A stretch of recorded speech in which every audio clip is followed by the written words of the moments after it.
지난 시간에는 물건의 기본사항, 입지 분석, 권리 분석, 그리고 대항력까지 알아보았습니다. 이번 시간에는 계속해서 배당 계산을 해보도록 하겠습니다. 배당을 할 때는 확정일자 순서대로 해요. 전입일자가 갖춰진 후에 확정일자의 순서대로 하거든요. 그러면 확정일자를 또 필터로 정렬을 해보면 이 순서대로 배당이 돼요. 소액 임차인부터 배당을 해보면 아까 7,500만 원 이하면 2,500만 원까지 된다고 했죠. 그러면 소액 임차인에 해당하는 것이 201호, 그 다음에 203호 순서대로 202호, 102호 이렇게 되고 2,500만 원씩 이렇게 다 됐고요. 지금 소액 임차인의 배당은 다 되었습니다. 자, 그럼 그 다음에는 순위에 따라서 배당을 해보겠습니다. 순위도 마찬가지로 확정일자대로 배당을 하고요. 지금 보증금이 3천만 원이었는데 201호는 2,500만 원까지 받았죠. 그래서 나머지 500만 원을 배당을 해줍니다. 그러면 201호는 돈을 다 받아갔어요. 그리고 그 다음 순위가 1층 안채예요. 2억 3천을 다 줘야 해요. 그런데 보면 지금 2억 7천에 낙찰을 받아가지고요. 돈을 다 배당하고 나니까 1층 한 채 주려고 하는데 지금 6,800이 부족해요. 그래도 이거는 지금 낙찰자가 인수해야 하는 비용으로서 지금 뒤에 내줘야 되는 돈이거든요. 이 사람은 지금 배당으로 1억 6,200만 원을 받고 낙찰자한테 6,800만 원을 받아야 돼요. 그러면 이렇게 해도 배당이 다 되고요. 이렇게 하지 않는다면 만약에 여기 지금 6,800만 원을 낙찰 금액에서 더해 본다고 했을 때 3억 3,800만 원으로 낙찰을 받아 예상했을 때 자, 여기 그대로 복사 붙여넣기 하면 지금 임차인들이 전부 배당을 다 받았어요. 자, 여기 지금 3억 3,800만 원으로 낙찰을 받았다고 했을 때 1층 한 채 인수되는 임차인들이 모두 배당을 다 받았어요. 그러면 여기서 하나 생각해 볼 점이 뭔가요? 낙찰 금액을 2억 7천으로 써도 낙찰을 받을 수 있어요. 최저 매각 가격보다 높으니까. 그런데 만약에 2억 7천을 쓴 입찰자가 있고 3억 3,800을 썼다는 낙찰자가 있어요. 그럼 누가 낙찰이 되겠어요? 당연히 여기서 3억 3,800이 지금 최저 입찰 가격이라고 보시면 돼요. 여기서부터 시작해서 조금 더 올렸으면 낙찰 확률이 높겠죠. 그래서 이렇게 보시면 되고요.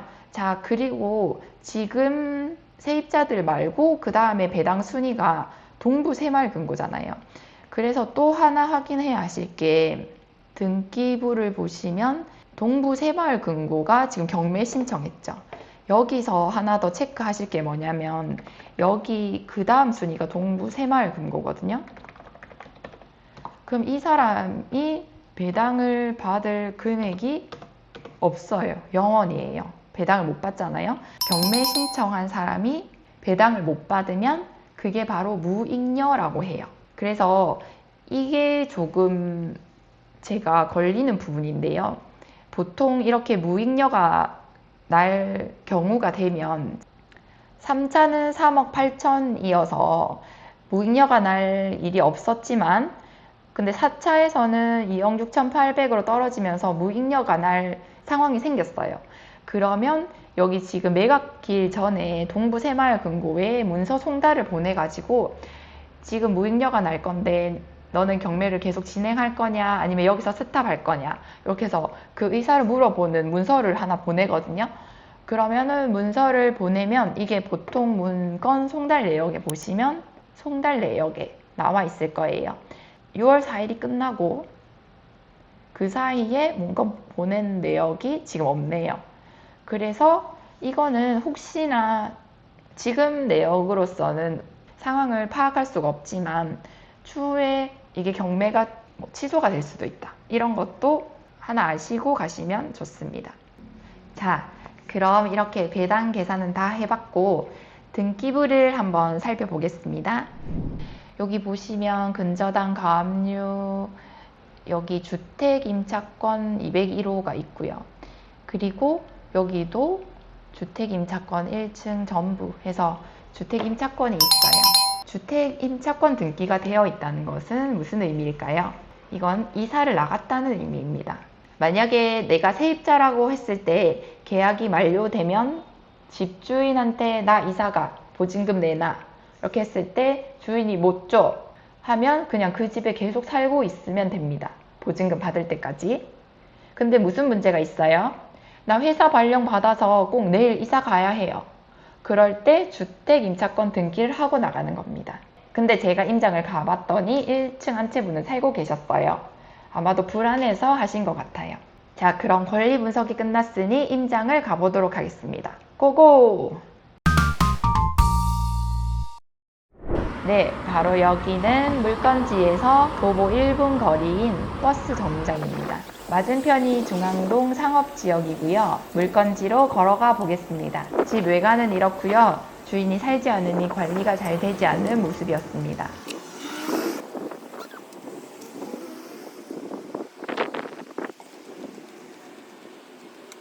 이곳이 문제의 102호 위반 건축물이고요. 여러 건의 우편물 도착 안내서가 붙어 있는 거 보니까 사람이 살지 않는 것 같았습니다. 이것처럼 임장 왔을 때 사람이 살지 않는 시그널이 여러 가지가 있습니다. 자, 그럼 2층으로 올라가 보겠습니다. 이렇게 호실 3개가 있고요. 관리가 안 된 지저분한 모습입니다.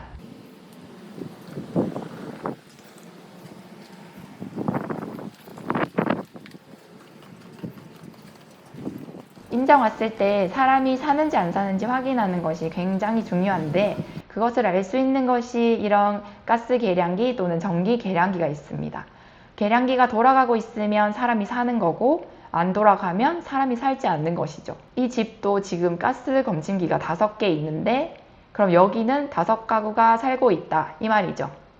1층에 2개, 2층에 3개 호실인데 지금 우리 알아본 바로는 1층 102호는 위반 건축물이었죠. 그리고 자세히 보시면 밸브가 2개가 다른 모양이죠. 직접 갔었을 때는 다르다는 것만 알고 왔는데 영상을 보니 계량기에 친절하게 호실이 써 있었네요. 보시면 201호는 임차권 등기를 해둔 사람이고요. 그러면 201호는 공실이다 라는 게 명확히 적습니다. 또 옆에 위반 건축물이었던 102호도 지금 공실인 걸 확인할 수 있습니다. 가스가 차단됐으니까요. 자, 그럼 1층 한 채는 임차권 등기를 했지만 가스 밸브가 켜져 있는 것을 보아 지금은 살고 있습니다. 하지만 임차권 등기를 했기 때문에 이사를 나갈 결심을 한 것 같아요. 재계약을 안 할 것 같다는 의심이 들어요. 하지만 이건 정확한 건 아니니까 진짜 궁금하시다면 띵동 벨 눌러서 세입자분들을 직접 만나서 대화해보는 것이 가장 정확하겠죠? 이렇게 공실 여부와 임차인의 이주 의사까지 파악하는 게 왜 중요할까요? 낙찰 이후에 명도 기간과 재임대까지 걸리는 기회 비용을 최소화하기 때문입니다. 공실 리스크가 적을수록 초기 투자 자금의 회수 주기가 빨라지고 즉시 임대 수익을 극대화할 수 있기 때문에 임장 단계에서 반드시 체크해야 하는 핵심 포인트입니다. 그럼 집 상태에 대해서도 한번 이야기해 볼게요. 주택살이에서 가장 좋은 점이 뭘까요? 마당이 있어서 거기 상추도 심고 해야 되는데 이 집을 보니까 마당이라고 할 부분이 없어요. 그게 좀 아쉽네요. 그리고 대체적으로 집 외관은 깨끗한 것 같습니다. 그리고 보시면 집 창문이 다 검은색으로 되어 있는데 이것이 하이셔시가 맞나요? 저는 처음 보는 건데 보통 이중창은 흰색으로 되어 있지 않나요? 이것도 하이셔시가 맞는지 궁금하고요. 그리고 창문 안쪽으로 보시면 창문도 옛날식 나무문이에요. 다른 쪽 창문으로 통해서 이 집 내부도 살짝 봤는데 옛날 주택 스타일 인테리어?